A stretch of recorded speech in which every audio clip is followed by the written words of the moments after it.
So last Monday, I did a double review on Agatha All Along episode 3 and the Penguin episode 2.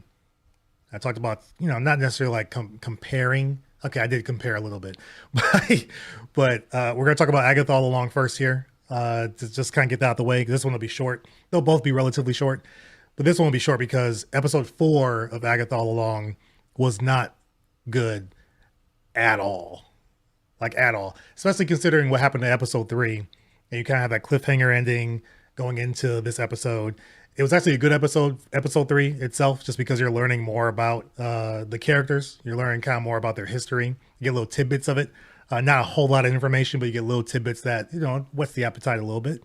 And I want to get to know these characters in a deeper way than just, you've got this problem, how are you going to solve it? And also that they're more than just, I want my power back. And so that's, yeah.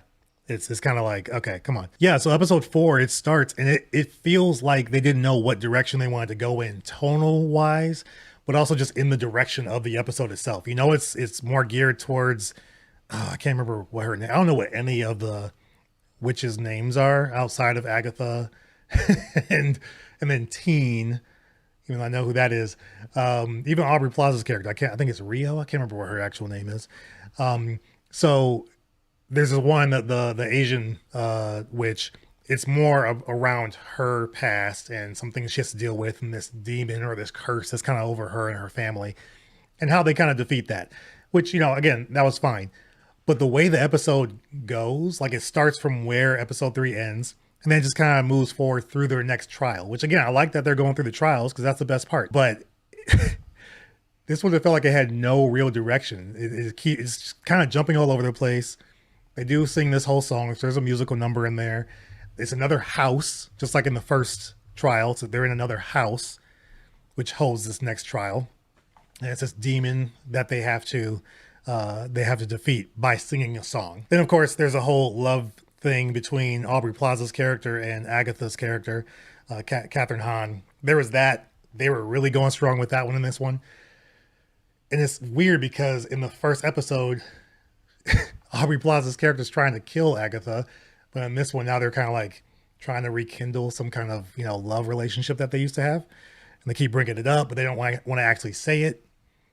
That was also odd. So it's like, okay, what are we doing here? It was a very frustrating episode, and it also went on very long.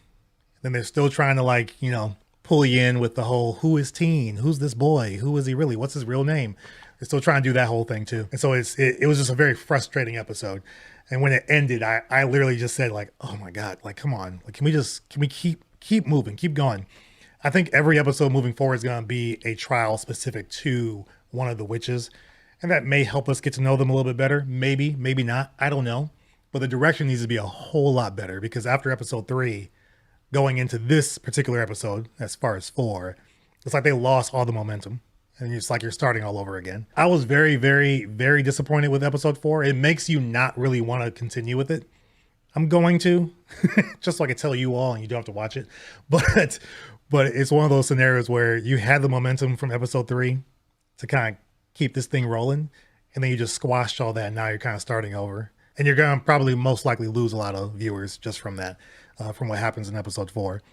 So it's unfortunate because, again, after episode 3, I was kind of in. I won't say all in, but I'll kind of say I was somewhat in. Yeah, Fuzzy Otterpaw is kind of what you say here. I'm most excited for the episode focused on the psychic. So the one where she kind of sees certain things throughout this episode too, and as far as episode 4, and I think it happened a little bit in 3, she has little visions. We don't see what she's seeing, but she'll say certain things and then kind of come back to the group. They'll be like, what's going on there?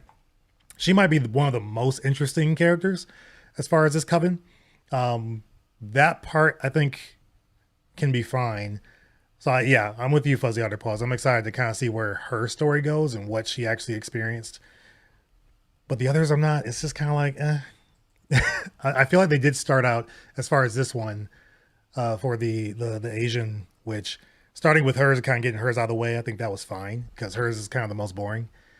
But the coven itself, I can see that they're starting to become a little bit more cohesive in certain ways.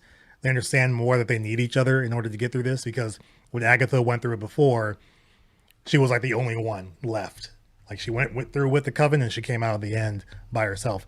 All the other ones like perished.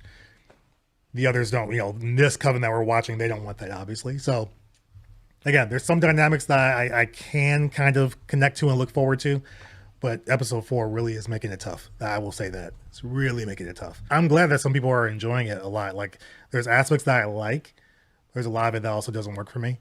And that's why I'm trying not to compare it too much to the Penguin. I know I did that in my last review for episode 3 of Agatha and episode 2 of the Penguin. I put them together. I'm not going to do that again. If you've seen Agatha All Along, episode 4, your thoughts on that in the comments below. I read a few here as far as the live, but let me know your thoughts if you're watching this on the recording of your thoughts on that show as well. So yeah, look forward to see what you guys have on there.